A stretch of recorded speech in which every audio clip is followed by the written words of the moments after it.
Hello everyone, Jitesh Kumar Doria this side. Welcome to our channel my friend. जैसा कि आप सभी को पता है कि हमने आपके लिए लगातार बहुत दिनों से एक पावरफुल एनर्जेटिक प्रेजेंटेशन स्किल्स की सीरीज स्टार्ट की हुई है। माय फ्रेंड, हमने अभी तक हमें पर्पस ऑफ स्पीच, हमने हमारे ओपनिंग क्लोजिंग, हमने बॉडी ऑफ द स्पीच, बहुत सारी चीजें डिस्कस कर ली हैं। ये तो सारी चीजें थी मैसेज कि हमें करना क्या है, लेकिन हमें करना कैसे है, यानी कि अब बात आती है मैसेंजर की, यानी कि आपकी। अब हमें आपको ठीक करना है, यानी कि हमें खुद को ठीक करना है। तो माय फ्रेंड, आज हम बात करने वाले हैं फियर ऑफ स्टेज की, स्टेज फियर की। माय फ्रेंड, जो हमें स्टेज पे डर लगता है उसकी बात करने वाले हैं। आप खुद सोचिए माय फ्रेंड, ग्लोसोफोबिया। ग्लोसोफोबिया मतलब स्टेज फियर। बहुत सारे लोगों को डर लगता है स्टेज पे जाने से। और मैंने अभी तक, जहां तक मैंने पढ़ा है, तो मुझे जहां तक जानकारी है कि माय फ्रेंड, इंसान को मरने से और अंधेरे से, आग से, पानी से, ऊंचाई से, इन सब चीजों से डर लगता है, लेकिन उससे भी ज्यादा डर लगता है स्टेज पे बोलने से। आप खुद सोचिए, यानी कि इन सारी चीजों से भी बड़ा डर कौन सा है? स्टेज का डर। कि मैं स्टेज, सोचो, मरने से भी ज्यादा बड़ा डर है स्टेज का डर, लोगों को लगता है, मतलब फियर। आप खुद सोचिए, आपको लगता है? नहीं लगता? शायद लगता है, शायद नहीं भी लगता। जिन्हें नहीं लगता अच्छी बात है, लेकिन जिन्हें लगता है उनका क्या? अगर मैं अपना खुद का एक एक्सपीरियंस शेयर करूं, तो 7वीं क्लास की बात है, जब मैं स्कूल में था। तो माय फ्रेंड, मुझे स्कूल की तरफ से मेरा नाम नॉमिनेट किया गया कि हाँ, मुझे किसी अनदर स्कूल में जाके एक स्पीच डिलीवर करनी है। तो मैं उस समय पढ़ाई में अच्छा था, इसलिए मुझे वहां पे भेजा गया। लेकिन हुआ क्या, मुझे जो स्पीच डिलीवर करनी थी, मैंने उससे पहले कभी कोई स्पीच डिलीवर नहीं की थी। इवन मैंने कभी स्टेज पे खड़े होकर किताब भी नहीं पढ़ी थी। तो मेरे फ्रेंड, मुझे जहां तक याद है कि मैंने उस स्पीच के लिए एक पेज में सारी चीजें लिख ली थी, और मैंने लगातार उसका तकरीबन 5 दिनों तक रट्टा लगाया कि ये सारी चीज मैंने रट ली थी। मेरे फ्रेंड, मुझे लगा कि चलो मैंने याद तो कर ली, रट ली सारी चीजें, जैसे ही मेरा नंबर आएगा प्रेजेंटेशन करने का, तो मैं आराम से जाके बता दूंगा। वहां पे मैं गया। कॉलेज स्कूल में बहुत सारे बच्चे आए थे, अलग अलग बड़े बड़े कॉलेज स्कूल से बच्चे आए थे। प्रतिभा स्कूल से, अलग अलग बड़े बड़े स्कूल से वहां पे बच्चे आए थे। मैं तो नॉर्मल स्कूल से पहुंचा था, गवर्नमेंट स्कूल से। अब हुआ क्या कि वहां पे मैंने कहा, हमें सबको बैठा दिया गया कि हाँ, मेरा नंबर थोड़ा, लेकिन 15-20 बच्चों के बाद मेरा नंबर आने वाला था।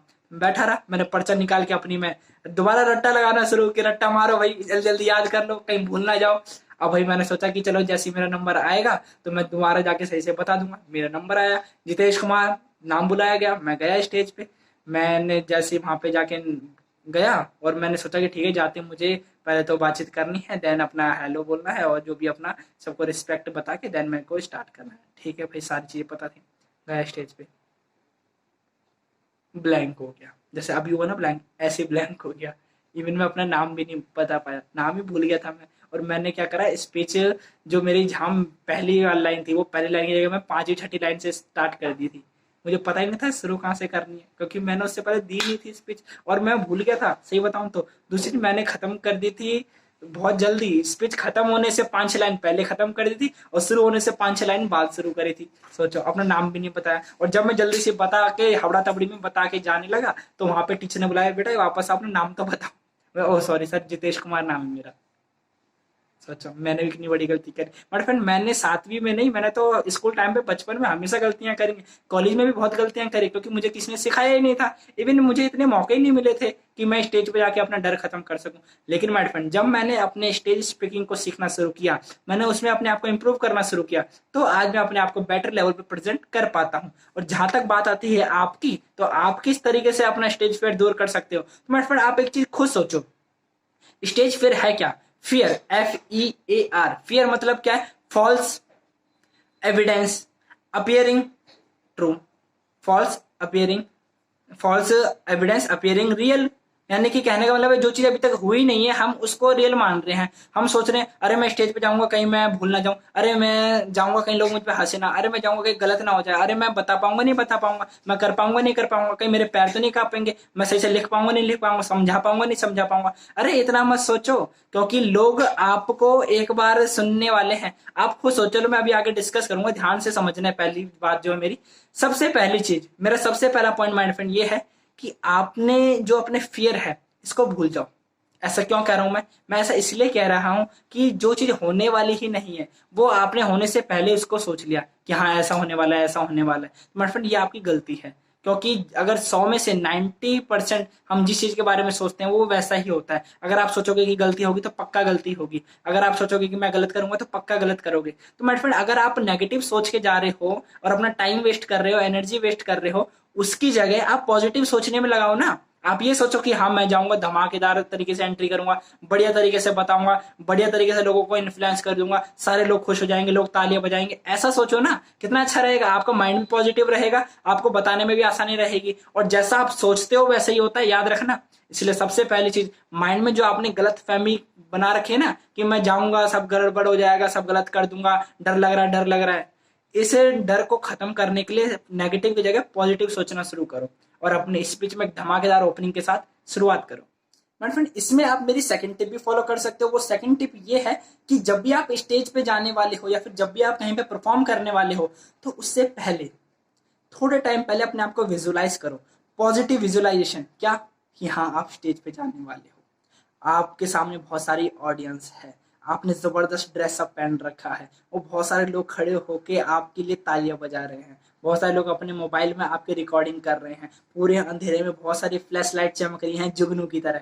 और माय फ्रेंड, वहां पे बहुत सारे लोग हैं जो आपके इस बोलने का इंतजार कर रहे हैं। आप स्टेज पे जैसे ही आए, आपने एंट्री ली, सारे लोग तालियां बजाने शुरू हो गए, शोर मचाना शुरू हो गए। उन्हें देखकर आप भी बहुत खुश हैं, आपको लोगों ने कंधों पे उठा लिया और आपके लिए वो चीयर अप करने शुरू हो गए, आपके लिए वो कॉन्ग्रेचुलेशन करने शुरू हो गए, आपके लिए वो तालियां बजा रहे हैं, शोर मचा रहे हैं, बिल्कुल चारों तरफ खुशनुमा माहौल हो गया। और सारे लोग फिर आपको ध्यान से अंडरस्टैंड कर रहे हैं। आपने एक धमाकेदार वहां पे स्पीच दी और सारे लोग आपसे खुश हो गए, सेट हो गए, वो आपको देख के जबरदस्त फील कर रहे हैं माय डियर। और आपने इतनी जबरदस्त स्पीच दी है कि बहुत सारे लोग आपको स्टेज नीचे से ही आपको चिल्ला के कह रहे हैं, सर क्या जबरदस्त स्पीच है, सर क्या बढ़िया तरीके से आपने बताया, sir I am fan of yours. बहुत सारे लोग आपकी तारीफ दे रहे हैं, कॉम्प्लीमेंट दे रहे हैं आपको। सोचो कितना बढ़िया लगेगा। तो माय डियर फ्रेंड, जब भी आप कभी स्पीच देने जाओ, जब भी आप परफॉर्म करने जाओ, तो हमेशा पॉजिटिव इन्फ्लुएंस के तौर पे पॉजिटिव विजुअलाइजेशन करो।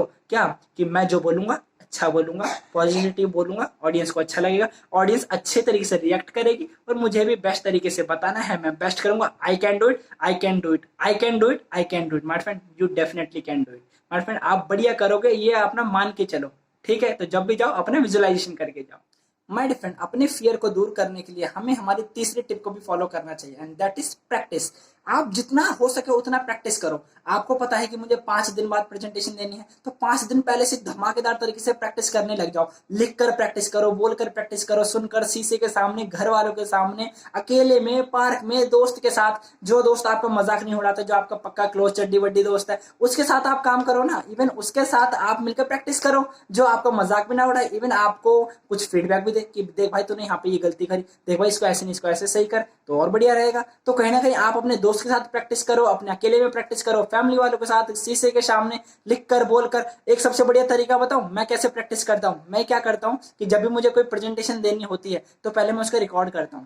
मैं वॉइस रिकॉर्ड करता हूँ या वीडियो रिकॉर्ड करता हूँ, पहले मैं उसको रिकॉर्डिंग करता हूँ और फिर उसके बाद मैं उसको सुनता हूँ। फिर मैं ध्यान से सुनता हूँ कि मैंने उसमें क्या क्या बोला, क्या क्या बोलना था, क्या क्या नहीं बोलना था, और मैंने क्या सही बोला, क्या गलत बोला।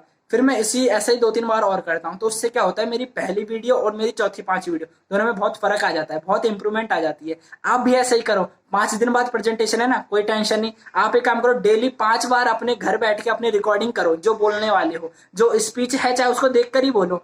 आप उसे देखते रहो, बोलते रहो, देखते रहो, बोलते रहो, ताकि उससे होगा क्या कि आपको ये पता रहेगा कि मुझे कब कहाँ क्या बोलना है, कैसे बोलना है और कितना बोलना है। आपकी रिकॉर्डिंग होगी जिसे आप सुन सकते हो, ताकि आपको ये पता चलेगा कि मैं क्या सही बोल रहा हूँ, क्या गलत बोल रहा हूँ। तो जब भी प्रैक्टिस करो, रिकॉर्डिंग करके करो, इससे आपको बहुत फायदा होगा। मुझे भी बहुत फायदा हुआ था। माय फ्रेंड, अब आपको अपना अगर फियर ऑफ स्टेज खत्म करना है, तो आप मेरी जो चौथी टिप है वो जरूर फॉलो कीजिएगा। क्या, जब भी आप प्रेजेंटेशन शुरू करने वाले हो, तो उससे पहले आप एक लंबी सांस लीजिएगा। एक नहीं, 2-3 लंबी सांस लीजिएगा। उससे होगा क्या कि आपका जो बॉडी है वो रिलैक्स हो जाएगी, आपका माइंड रिलैक्स हो जाएगा। बड़ी सी जनता, बहुत सारी पब्लिक को देख के आपका जो नर्वसनेस है वो खत्म हो जाएगी। इवन आप अपनी बॉडी को रिलैक्स कर पाओगे, तो आपका जो डर है वो भी आधे से ज्यादा डर खत्म हो जाएगा। इसमें एक काम और कर सकते हो, क्योंकि देखो डर तो अभी आधा खत्म हुआ है, जिसको डर लगता है, पता है किसको डर लगता है? डर उसी को लगता है जिस पे जानकारी कम होती है। तो आपकी जो स्पीच है, आपका जो टॉपिक है, आपको क्या करना है, उस टॉपिक की अच्छी समझ होनी चाहिए, उस टॉपिक की बढ़िया तैयारी करके जाओ। आपको अगर टॉपिक, मान लीजिए आपका टॉपिक है पब्लिक ट्रांसपोर्ट या फिर मोबाइल फोन के तौर पे, है ना, आपका कोई भी टॉपिक हो सकता है, उस टॉपिक पे अच्छी तरीके से पढ़ाई करके जाओ, अच्छी तरीके से नॉलेज होनी चाहिए। क्योंकि जिसके पास नॉलेज होती है ना अपने टॉपिक की, वो इंसान बेशक स्टेज के तौर पे डरता हो, लेकिन जब वो एक बार को थोड़े से 2 4 5 मिनट बाद जब वो स्टेज पे खुल जाता है ना, उसकी बॉडी रिलैक्स हो जाती है, तो वो एक धमाकेदार स्पीच दे पाता है। लेकिन अगर मान लो आप स्टेज पे खुल तो बहुत गए, बहुत आपको डर तो बिल्कुल नहीं लग रहा, लेकिन आप में जानकारी कुछ भी नहीं है, तो क्या फायदा है इस स्पीच का? तो आपको क्या करना है, बेशक शुरुआत में डर लगेगा, कोई बात नहीं यार, अभी तो नए नए हो, बेशक शुरुआत में डर लगेगा, लेकिन जब आप खुल जाओगे ना और आपके पास नॉलेज बढ़िया वाली है, तो आप अपनी स्पीच भी दमदार तरीके से दे पाओगे। तो आपको क्या करना है, जब भी स्टेज पे जाओ उससे पहले लंबी लंबी सांसें लो, अपने आप को रिलैक्स करो, बॉडी को रिलैक्स करो, और अपने जो कंटेंट है उन टॉपिक की धमाकेदार तैयारी करके जाओ, ताकि एक बढ़िया इंप्रेशन, बढ़िया नॉलेज आप डिलीवर कर पाओ। आप मेरी इसमें 5वीं टिप भी जरूर फॉलो कीजिएगा माय फ्रेंड। होता क्या है कि कई बार मैंने ये खुद फील किया है, जब मुझे प्रेजेंटेशन देनी होती है, तो ऐसे मेरे साथ कई बार गलती होती थी पहले के जमाने, पहले के टाइम पे, कि मुझे आज प्रेजेंटेशन देनी है, मुझे पता सुबह चला है, अरे मुझे दोपहर में देनी है, ना मेरे कपड़े रेडी हैं, ना मैं खुद रेडी हूँ, ना मेरा कंटेंट रेडी है, ना मेरी टूल किट रेडी है, ना मेरा मोबाइल रेडी है, ना मेरा लैपटॉप रेडी है। अब मैं करूँ क्या?